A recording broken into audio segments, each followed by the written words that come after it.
Hello बच्चों, कैसे हो? बढ़िया एकदम। तो आज से हम स्टार्ट कर रहे हैं क्लास 9th के वन शॉट वीडियो लेक्चर, जिसमें मैं आप सभी को सबसे पहले तो बेसिक कंसेप्ट बताऊंगा।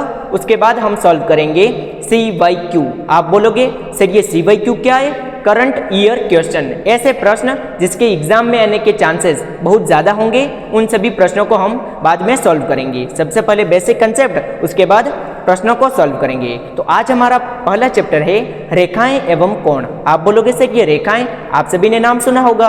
तो सबसे पहले बना दूं मैं एक रेखा, ये एक लाइन बना रहा हूँ। आप बोलोगे सर ये लाइन आपने यहाँ तक क्यों बनाई? लाइन तो लंबी भी बना सकते हो। बना सकते हैं, सही बात है। तो ये लाइन इधर कहाँ तक जा सकती है? इन्फिनिटी तक। इधर भी इन्फिनिटी तक, ठीक है। लेकिन आप बोलोगे वापस सर अगर हम लाइन को अनंत तक बनाएंगे तो कैसे बनाएंगे? अपन कॉपी में कितनी लाइन बनाते हैं? छोटी लाइन बनाते हैं। तो देखिए एक परिभाषा आएगी, बहुत इंपॉर्टेंट परिभाषा है, ठीक है बेटा। ये एक लाइन है, इसका अब पूरी लाइन तो बनाएंगे नहीं हम, तो इसका ये दो भाग काट दो।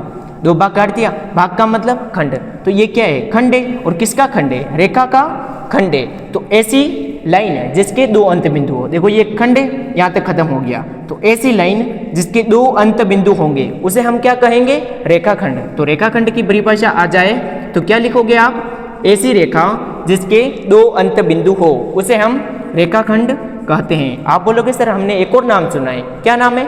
किरण। सुना है कभी नाम? देखिए ऐसी रेखा जिसका केवल एक अंत बिंदु हो उसे हम क्या कहेंगे? किरण। ये नाम क्लियर हुआ? रेखा। अब देखिए दूसरा नाम है कोण।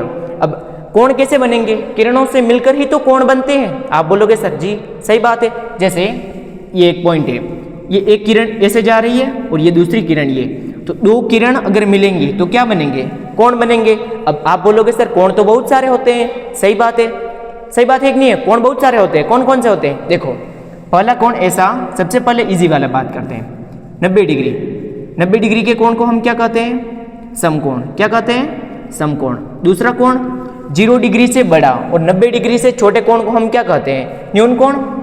0 डिग्री से बड़ा और मान लो x कोण मान लूँ और 90 डिग्री से छोटा, उस कोण को कहते हैं हम न्यून कोण। जैसे 45 डिग्री, 30 डिग्री, 60 डिग्री, 75 डिग्री, ये सब क्या है? न्यून कोण है। और ऐसा कोण जो 90 डिग्री से तो बड़ा हो और 180 डिग्री से छोटा हो उसे हम क्या कहते हैं? अधिक कोण। 90 डिग्री से बड़े और 180 डिग्री से छोटे कोण को हम कहते हैं अधिक कोण। ये क्लियर है? अब एक और है, कौन सा है? सरल कोण। 180 डिग्री के कोण को हम क्या कहते हैं? सरल कोण या फिर ऋजु कोण। 180 डिग्री के कोण को हम सरल कोण या फिर ऋजु कोण कहते हैं। अब देखिए यहाँ तक क्लियर है। अब एक और कोण है प्रतिवर्ती कोण। ये कोण बहुत ज़्यादा इंपॉर्टेंट है। ऐसा कोण जो 180 डिग्री से बड़ा और 360 डिग्री से छोटा हो उसे हम क्या कहते हैं? प्रतिवर्ती कोण। ये बहुत ज़्यादा इंपॉर्टेंट है, आपके प्रश्न भी है इसके ऊपर, ठीक है। यहाँ तक क्लियर हुआ सभी? ठीक है बेटा। अब देखिए किरणों की बात कर ली हमने और हमने कोण बना दिए। अब बात आती है रेखाओं की। अब देखिए रेखा बहुत प्रकार की होती है। कौन कौन सी? ऐसी रेखाएं जो एक दूसरे को काट दे। क्या कर दे? एक दूसरे को काट दे। तो जो काटेगी वो क्या होगा? प्रतिच्छेद करेगी। और प्रतिच्छेद करेगी तो कौन से कोण बनेंगे वापस? अगर रेखाएं एक दूसरे को काटेगी तो सीधी सी बात है कोण बनेंगे। तो कौन से कोण बनेंगे? शीर्षाभिमुख कोण बनेंगे। शीर्षाभिमुख मतलब शीर्ष आमने सामने। जैसे इस लाइन और ये लाइन यहाँ पर काट रही है, तो ये दोनों कोण क्या होंगे? शीर्षाभिमुख। दोनों के सिरे आमने सामने, तो ये दोनों शीर्षाभिमुख। और शीर्षाभिमुख कोण बराबर होते हैं। ये दोनों आमने सामने, तो ये भी आमने सामने, ठीक है बेटा। तो ये कौन से कोण बनेंगे? प्रतिच्छेदी रेखाएं तो बनाएंगी शीर्षाभिमुख कोण। और आप बोलोगे सर प्रतिच्छेदी रेखाएं बना रही है शीर्षाभिमुख कोण। एक और रेखाएं होंगी, कौन सी है? समांतर रेखाएं। समांतर मतलब अंतर समान है। ये जैसे मेरा ये एक हाथ है, इसको एक लाइन मान लो, ये हाथ है, इसको एक लाइन, तो दोनों ऐसे जा रही है। दोनों आपस में ऐसे नहीं कि सर ऐसे मिल जाएगी, ऐसे नहीं मिलेगी, दोनों ऐसे ही जा रही है। तो ये कौन सी है? समांतर रेखाएं। कौन सी? समांतर रेखाएं। अगर दो रेखाएं आपस में समांतर है और उसे अगर एक कोई रेखा प्रतिच्छेद कर दे तो कौन से कोण बनते हैं वापस? एकांतर कोण। कौन से कोण? एकांतर। और एकांतर कोण जेड की आकृति में बनते हैं। देखो ये एक लाइन है, ये एक लाइन है, दोनों समांतर है, तो ये दोनों कोण होंगे वो बराबर होंगे तथा इसे बोलेंगे हम एकांतर कोण। ये दोनों कोण एकांतर होंगे, ठीक है बेटा। और एकांतर कोणों के मान बराबर होते हैं। यहाँ तक ठीक है। ये देखिए अभी तक हमने पूरा बेसिक समझा है और ये 2-5 मिनट का बेसिक था, बहुत ज़्यादा इंपॉर्टेंट है। अब हम इतना आप सभी को आता है तो अब जो हम प्रश्नों को सॉल्व करेंगे उसके माध्यम से बहुत छोटा मोटा कोई कंसेप्ट होगा तो उसमें कवर कर लेंगे। और ये 4 प्रश्न जो आपको सॉल्व कराऊंगा उससे बाहर आपके एग्जाम में नहीं आएगा। और इन चारों प्रश्नों को सॉल्व करने के बाद आप एनसीईआरटी का कोई सा भी प्रश्न उठा लेना, मेरा पूरा विश्वास है आप सभी प्रश्नों को अटेम्प्ट कर पाओगे। तो बिना किसी देरी के चलिए प्रश्नों को सॉल्व करते हैं। देखिए बेटा, पहला प्रश्न है, रेखाएं PQ और RS परस्पर बिंदु O पर प्रतिच्छेद करती है। PQ और RS बिंदु O पर प्रतिच्छेद कर रही है। तो अभी मैंने बताया था अगर दो रेखाएं आपस में प्रतिच्छेद कर रही है तो कौन से कोण बनेंगे? आप बोलोगे सर शीर्षाभिमुख कोण बनेंगे। ठीक है, आगे बोला है यदि कोण POR अनुपात ROQ हमें दे रखा है 5:7। POR और ROQ ये एक पूरी लाइन है और इस पर ये दो कोण बन रहे हैं और इन दोनों का अनुपात हमें दे रखा है 5:7। आपको जब भी अनुपात में दे रखे तो आपको किसी एक वेरिएबल से गुणा करना है। जैसे हम कांस्टेंट से गुणा कर देंगे, x से गुणा कर देंगे। किससे गुणा करेंगे? x से गुणा करेंगे। तो हम सबसे पहले मान लेंगे, माना कि कोण POR बराबर 5x तथा कोण ROQ बराबर 7x। ठीक है बेटा, अब देखिए ये दोनों एक ही लाइन पर कोण बन रहे हैं और एक रेखा पर कोण बनते हैं तो उनका योग कितना होता है? सरल रेखा पर बने कोणों का योग 180 डिग्री, जिसे हम बोलते हैं रेखिक युग्म। तो हम सबसे पहले लिखेंगे कोण POR प्लस कोण ROQ बराबर 180 डिग्री और ये लिख देंगे चूंकि रेखिक युग्म। ठीक है बेटा, यहाँ तक आप बोलोगे सर ठीक है। अब देखो POR कितना माना? 5x, तो लिख दो 5x और ROQ कितना है? 7x बराबर में 180 डिग्री। 7 5 कितना होगा? 12x बराबर 180 डिग्री। तो x बराबर आएगा 180 डिग्री बटे 12। इधर गुणे में तो पक्षांतरण करेंगे भाग में। अब 12 का भाग देना नहीं आता है तो 2 के पहाड़े से काटो, 90 इसको काटेंगे 6, वापस 2 के पहाड़े से काटेंगे कितना होगा? 45 और ये 3 का भाग 45 में देंगे कितनी बार जाएगा? 3 15 बार। तो x बराबर आएगा 15। अब x का मान 15 आया तो कोण POR कितना आएगा? लिख देंगे कोण POR बराबर 5x। तो x का मान कितना है? 15। तो 5 × 15, 15 5 75। तो कोण POR कितना आया? 75। लिख दो कोण POR ये 75 डिग्री है।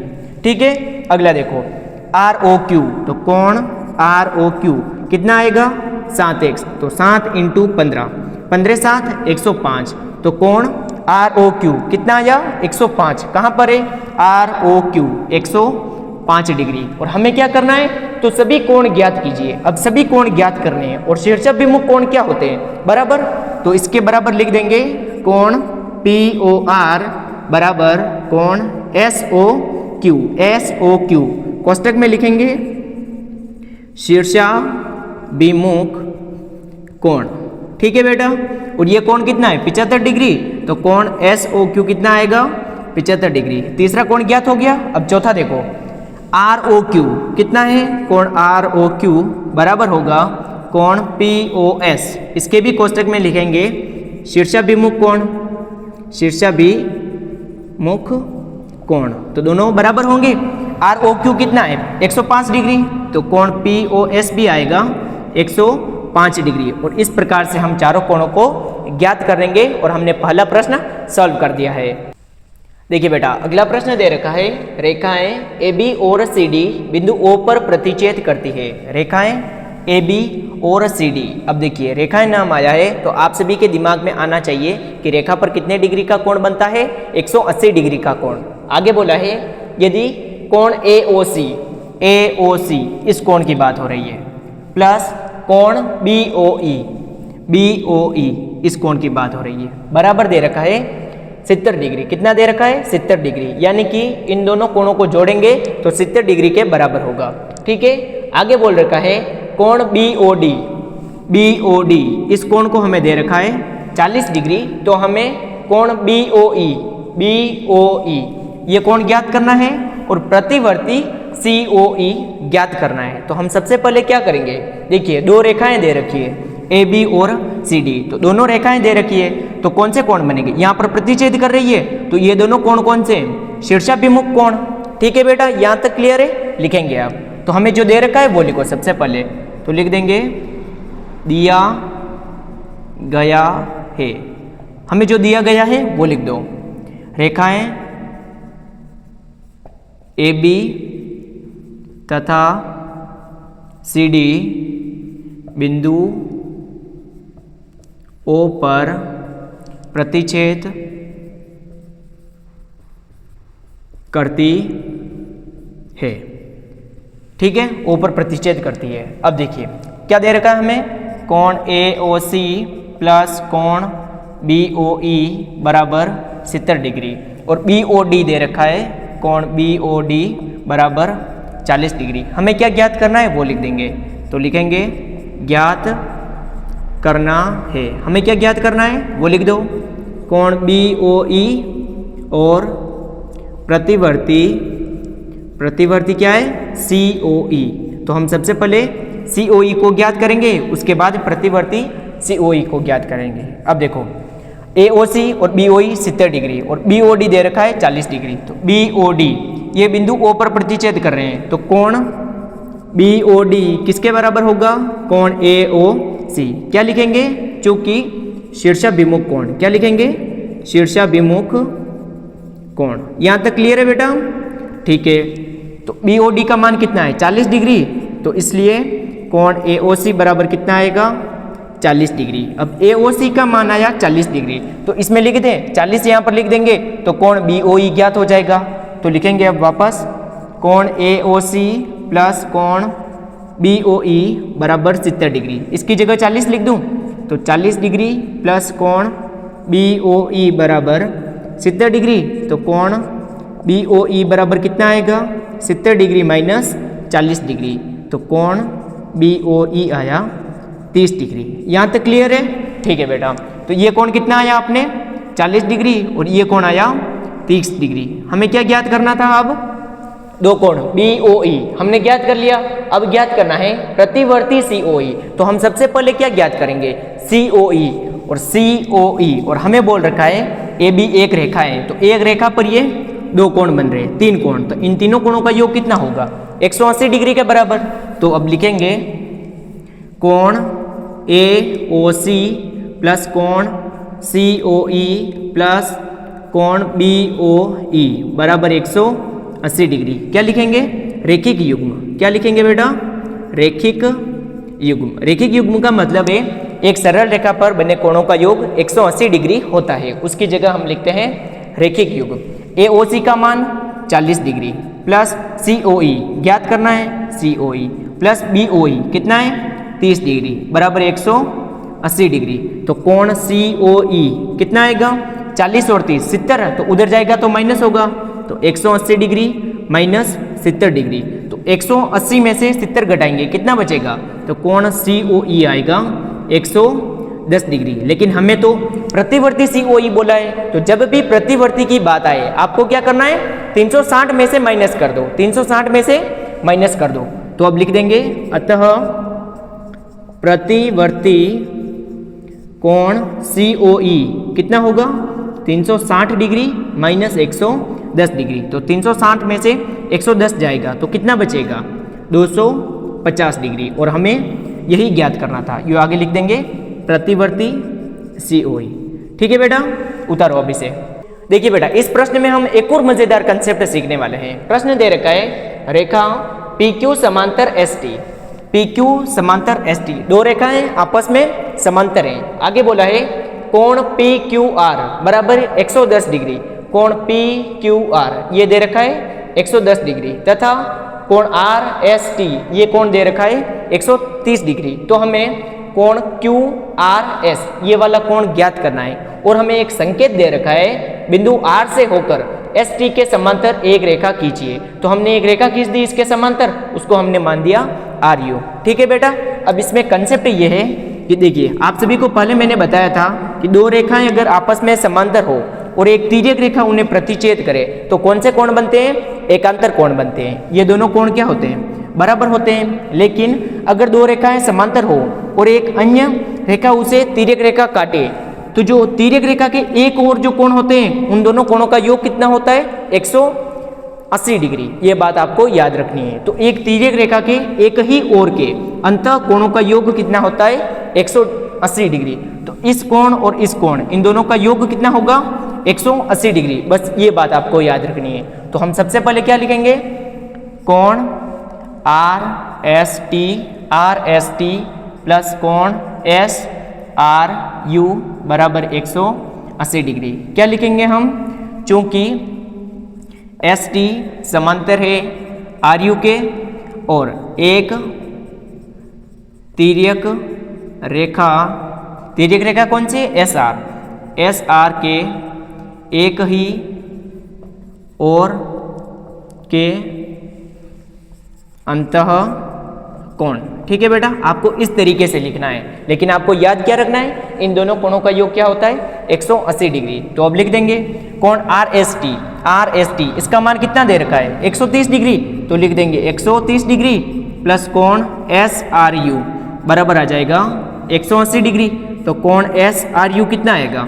180 डिग्री माइनस 130 डिग्री। 180 में से 130 गया तो कितना बचेगा? 50। तो कोण एस आर यू बराबर आएगा 50 डिग्री। आप बोलोगे सर हमें एस आर यू तो ज्ञात ही नहीं करना है। सही बात भी है। तो हमें ये तो आ गया 50 डिग्री, लेकिन हमें क्या ज्ञात करना है? कोण क्यू आर एस। तो देखिए पी क्यू और एस टी समांतर है, तो पी क्यू और आर यू भी क्या होंगे? आपस में समांतर। तो यहाँ पर लिख रहा हूं मैं पी क्यू समांतर आर यू। तो दो रेखाएं अगर आपस में समांतर हो तो क्या बनते हैं? एकांतर कोण बनते हैं। तो इसमें दे रखा है ये पी क्यू आर और ये यू, ये कितना आया? 110 डिग्री। तो इसका मान भी कितना होगा? 110 डिग्री। क्लियर है। लेकिन इसमें तो ये दो कोण बन रहे हैं, तो इन दोनों कोणों का योग कितना होगा? 110 डिग्री के बराबर। तो अब लिख देंगे यहाँ पर कोण पी क्यू आर बराबर कोण क्यू आर यू। लिख देंगे एकांतर कोण। क्या लिखेंगे? एकांतर कोण। लेकिन हमें पूरा थोड़ी ज्ञात करना है, हमें तो कोण आर क्यू आर एस बताना है। तो पी क्यू आर की जगह कितना लिखेंगे? 110 डिग्री। और इस क्यू आर यू इसकी जगह लिखेंगे हम कोण क्यू आर एस प्लस कोण एस आर यू। और एस आर यू का मान कितना आया? 50 डिग्री। तो लिख देंगे 110 डिग्री इक्वल टू कोण Q R S plus 50 degree. इधर प्लस का 50 है, पक्षांतरण करेंगे तो माइनस का होगा। तो कोण क्यू आर एस कितना आएगा? 110 डिग्री माइनस 50 डिग्री। तो कोण क्यू आर एस आएगा 110 में से 50 गया तो 60 डिग्री। और इस प्रकार से हम इस प्रश्न को सॉल्व करेंगे। आपको केवल कितना ध्यान रखना है? इन दोनों कोणों का योग कितना होता है? 180 डिग्री। तो बेटा आज की इस वीडियो में मैंने आप सभी को इस चैप्टर के सबसे पहले तो बेसिक बताएं, उसके बाद मैंने इसके मोस्ट इंपॉर्टेंट क्वेश्चन सॉल्व करा दिए हैं। अगर आपको किसी भी प्रश्न में दिक्कत आती है तो प्लीज़ मुझे कमेंट में बता देना, ताकि उन प्रश्नों को भी मैं सॉल्व करा दूंगा। और इसी प्रकार के अगर नई वीडियो चाहते हैं तो प्लीज़ कमेंट में एक बार टारगेट 100 आउट ऑफ 100 जरूर लिखें, ताकि मुझे पता चलेगा। और नेक्स्ट वीडियो आप किस टॉपिक पर चाहते हैं वो भी मुझे कमेंट में बताएं, ताकि मैं उस चैप्टर को कवर कराने की कोशिश करूंगा। धन्यवाद।